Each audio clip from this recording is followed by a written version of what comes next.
2023 se termine et ça a été une année particulière pour le cinéma américain. L'émergence de l'IA a terrifié les scénaristes et acteurs et enchanté les patrons avides d'argent facile, les grèves géantes ont paralysé l'industrie pendant plusieurs mois et les gros blockbusters à plusieurs centaines de millions de dollars ont systématiquement bidé. Certains un petit crash, d'autres, c'est le premier épisode de Lost.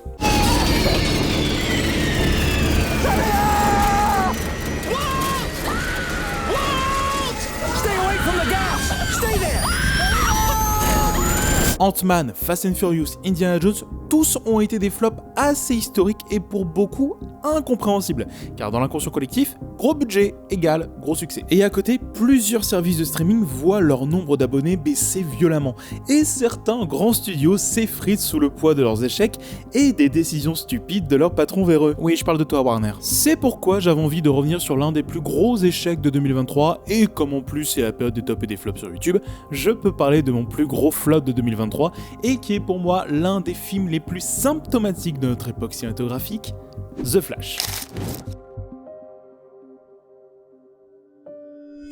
Je ne vais pas récapituler tout ce qui s'est passé avec ce film car ça prendrait 3h30 pour tout faire. Je sais que c'est la mode actuellement sur YouTube de faire des vidéos aussi longues que le retour du roi, mais j'ai pas envie de consacrer autant de temps à cette daube. En plus, faudrait que je mette mes sources et tout. La grosse flemme. Mais pour résumer, on parle d'un projet dont la production a été tellement chaotique que la série télé The Flash, avec le même personnage, a eu le temps de commencer et de se terminer au bout de 9 saisons avant que le film ne sorte au cinéma. Un enfer de développement comme on en voit peu. Des dizaines de réalisateurs et scénaristes se sont succédés sur ce projet alors que l'univers d'ici s'effondrait face aux échecs successifs de ses films. Ezra Miller est passé de chouchou d'Hollywood à criminel multirécidiviste qui se voit comme gros de secte, et en coulisses, la Warner Bros fusionnait avec Discovery, mettant à la tête de la structure un certain David Zaslav, considéré comme l'un des plus gros abrutis avides d'argent du milieu, n'hésitant pas à faire des économies là où il le pouvait en annulant des films déjà terminés, comme Bad Girl par exemple. Ce mec est une ordure. Pour essayer de sauver le film du naufrage, la Warner va montrer le film à des personnalités très influentes comme Tom Cruise et Stephen King pour dire que c'est génial, top Momoud, franchement gros banger, j'explose mon crâne. Mais malheureusement ça ne va pas marcher, parce qu'il faut pas trop prendre les gens pour des cons quand même. Même si les fans de DC sont très vocaux sur internet, ils se révèlent pas très nombreux en salle, puisque le film ne rapportera que 270 millions de dollars au box-office mondial, pour un budget de 200 millions hors promo. Même si The Hollywood Reporter planche sur un budget de 300 millions de dollars. Je vais pas vous faire un cours sur comment se calcule le box-office et le succès d'un film, Écran Large a fait une vidéo très claire sur le sujet, mais pour la faire courte, le film a fait perdre 200 millions de dollars à la Warner. Ce qui en fait l'un des plus gros flops de l'histoire du cinéma. Et dites-vous qu'à peine quelques mois avant, Warner a flop également avec Shazam 2 et Black Adam. Et si vous voulez rire un peu, merci Écran Large de l'avoir mentionné, The Flash a fait à peine plus d'entrées en France que Catwoman. Comment tu peux te relever de ça, vraiment? Et pour avoir vu le film, c'est pas le plus mauvais film que j'ai vu, mais c'est clairement le plus honteux. Il ne redémarre pas l'univers d'ici, pire, il le rend encore plus incohérent, l'humour ne fonctionne quasiment jamais, l'histoire est mal construite et les effets spéciaux sont absolument cauchemardesques. C'est digne du bébé dans Twilight 5. Et c'est même pas la faute des artistes VFX car ils sont pleins de talent, c'est la faute de la Warner qui ne leur laisse pas le temps. Même l'une des personnes qui a travaillé dessus l'a dit sur TikTok. VFX artists are forced to work relentless hours, overtime almost every day, including weekends. If these VFX companies aren't meeting the unrealistic expectations that these studios are setting, they risk losing out on future contracts. So if it looks like a VFX shot in The Flash was made in a week, it's probably because it was. Le film est une catastrophe cinématographique, visuelle, narrative et commerciale. Ce qui est dommage, car j'avais bien aimé le travail du réalisateur Andy Muschietti sur ses précédentes productions, et ce genre de projet est la somme du travail de plusieurs centaines de personnes qui ont voulu faire au mieux. Et ça doit pas être éclipsé. C'est extrêmement difficile de faire un film, surtout avec un mauvais studio, ainsi que des attentes et des budgets aussi énormes. C'est déjà un miracle que ce film ait réussi à sortir, et ça mérite beaucoup de respect. Et je pense que c'est trop souvent oublié par des critiques pour faire du clic sur YouTube. Bref, rien que pour ça, bravo aux équipes pour avoir terminé le film. Tu dis pas ce genre de remarques bienveillantes et sympathiques pour te permettre de défoncer le film sans trop de mauvaise conscience. Mais non, enfin, pour qui tu me prends ? Très sincèrement, si The Flash n'avait pas eu sa fin, je n'aurais même pas fait la vidéo. Mais malheureusement, la fin et peut-être ce qu'il y a de pire dans ce film. Évidemment, ce que je vais montrer spoil pas mal. À la fin, nous avons le multivers qui commence à s'effondrer et donc nous avons Barry qui regarde ces différents univers s'entrechoquer. La caméra se balade pour nous les montrer. Nous avons notamment le Superman joué par George Reeves dans les années 50, acteur qui s'est suicidé probablement à cause de ce rôle qui lui colle à la peau et l'empêchait de trouver d'autres jobs. Donc merci Warner pour le respect. Et nous avons ça.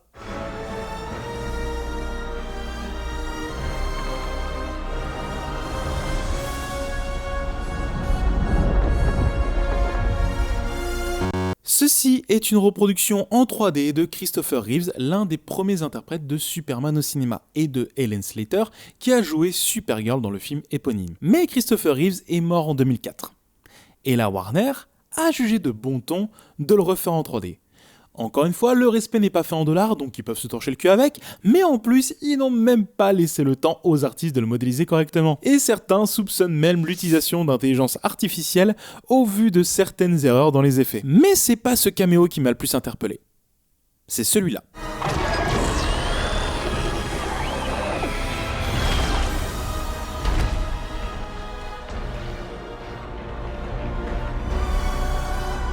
Oui, il y a Nicolas Cage en Superman. Et c'est là que ça pose un véritable problème. Rien à voir avec l'acteur. J'adore Nicolas Cage, en même temps, comment ne pas l'aimer.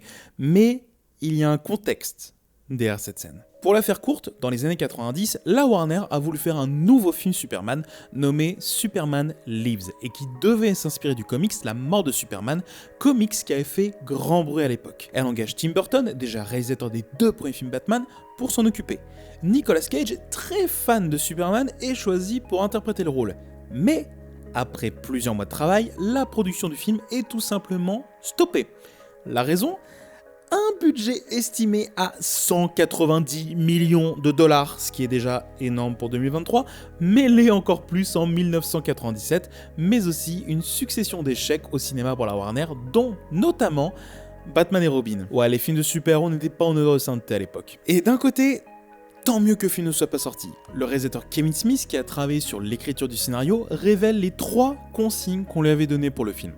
1, I don't want to see him in that suit. 2, I don't want to see him fly. And 3, he's got to fight a giant spider in the third act. L'araignée géante, Nicolas Cage en Superman. Si vous n'êtes pas au courant de tout ce contexte, vous ne pouvez pas ressentir la scène comme prévu. Et ça a été le cas. Des gens proches qui ne connaissaient pas du tout cette histoire n'ont pas compris cette scène. Ils ne savent pas pourquoi est Nicolas Cage en Superman qui se bat contre une araignée géante. Ils ne se disent pas « Waouh, Nicolas Cage en Superman, trop bien !» Ils se disent « Attends, Nicolas Cage en Superman ?» Et je suis désolé, on ne devrait pas avoir besoin d'autant de contexte extérieur à un film pour le comprendre. Et quand tu es un blockbuster à 200 millions de dollars qui est censé reboot ta franchise en perdition, tu ne fais pas une putain de longue scène en 3D moche qui va faire bander 15 geeks et perdre 99% de ton audience. Et même moi, connaissant l'histoire, j'ai pas kiffé. Et j'ai rien contre les geeks qui bandent. Pourquoi je dis ça ? C'est vraiment une scène pour dire aux fans « Et regardez, on vous a compris et on vous a écouté, vous nous aimez maintenant hein !» Comme si c'était des enfants qui essayaient de plaire à leurs darons jamais contents. Merde. Et ce moment m'a fait dire quelque chose. Martin Scorsese avait raison. En 2019, le magazine Empire fait une interview de ce grand monsieur considéré comme l'un des plus grands réalisateurs de tous les temps.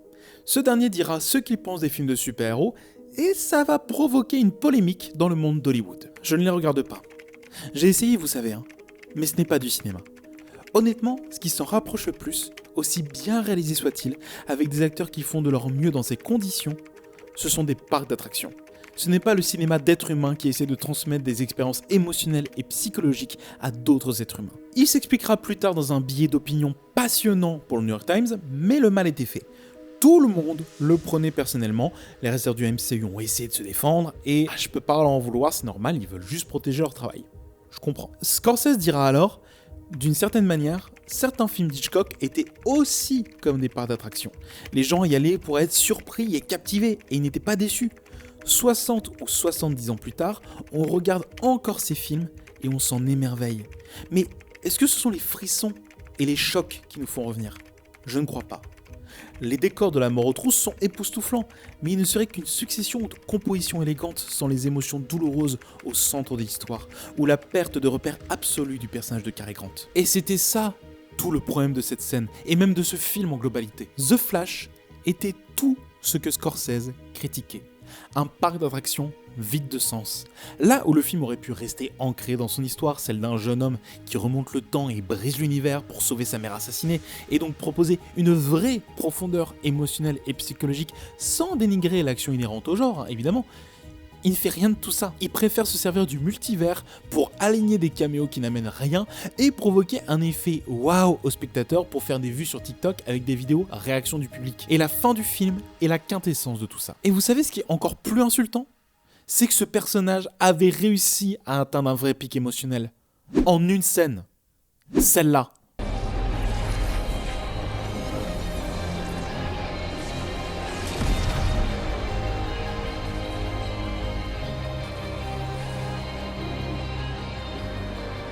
Dad.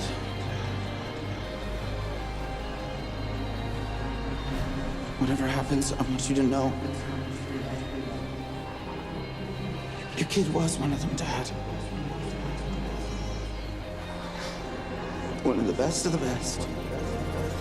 La Snyder Cut de Justice League a mieux fait en une scène visuellement et émotionnellement que l'intégralité du film Flash. Ça, je reconnais. Heureusement que les fans ont gueulé. Par contre, faut vous calmer avec ça, hein, ça reviendra plus, je suis désolé. Et le flop retentissant du film est symptomatique de quelque chose dans le monde du cinéma en ce moment, la fatigue de la médiocrité. Car au final, c'est là le point important. Il n'y a pas de fatigue de films de super-héros. Dernièrement, Across the Spider-Verse et Gardiens de la Galaxie 3 ont très bien fonctionné. Et ils ont fonctionné car ils étaient bons et n'étaient pas juste des machines à caméos sans âme. Et il n'y a pas de fatigue du multivers non plus. Everything Everywhere All at Once a gagné 7 Oscars, car c'est un excellent film qui utilise son concept pour parler de temps perdu, d'occasions manquées et de relations familiales brisées avec une maestria phénoménale. Phil Lord et Chris Miller, les producteurs de Spider-Verse, le disent eux-mêmes. Je ne pense pas que ce soit une fatigue des films de super-héros. Je pense que c'est surtout une fatigue de voir un film qu'on a l'impression d'avoir déjà regardé une douzaine de fois. Si vous utilisez la même structure et le même style et la même tonalité et le même esprit que les séries ou les films qui sont venus avant, le genre de votre histoire n'a pas d'importance en soi. Dans tous les cas, les gens vont s'ennuyer. Et le public dans la salle ne va pas seulement être contenté si vous n'avez que des easter eggs et des twists à les proposer. Ce qui les intéresse, ce sera genre la relation entre Rocket et Groot. Et cette histoire-là évoquera quelque chose aux parents et aux enfants. C'est de ça dont parle Scorsese. Un film peut être un parc d'attraction, mais il faut qu'il soit riche, qu'il nous touche, nous questionne, nous marque. Et à vouloir répéter une formule ad vitam aeternam, les gros studios n'ont fait qu'essorer un genre qui a perdu de sa substance. Et si tu perds tout ce qui fait la richesse de l'être humain dans ton film, toute sa complexité et ses émotions, eh bien tu peux aligner tous les caméos que tu veux, le film sera médiocre. Et c'est de ça dont les gens sont épuisés. The Flash est une honte créée par un studio sans aucun intérêt de l'art. Et je pense que nous, en tant que spectateurs, on mérite des films de meilleure qualité, qui ne se foutent pas de nous et qui n'essayent pas de nous piéger avec des caméos bas de gamme. On vaut mieux que leur cynisme mercantile. Bref, Spielberg prédisait la fin des films de super-héros, et c'est tout ce que j'espère. Alors que j'adore les histoires de Marvel et DC, c'est tout ce que j'espère. Que ces studios chutent et comprennent où ils se sont plantés. Et s'il y a un comeback, on aura des films passionnants, cultes, à la manière d'un Spider-Man 2 ou d'un Logan, et non plus des films moyens, oubliables et dispensables, comme The Flash. Merci. Dis donc, c'était dur, hein. J'ai plus l'habitude.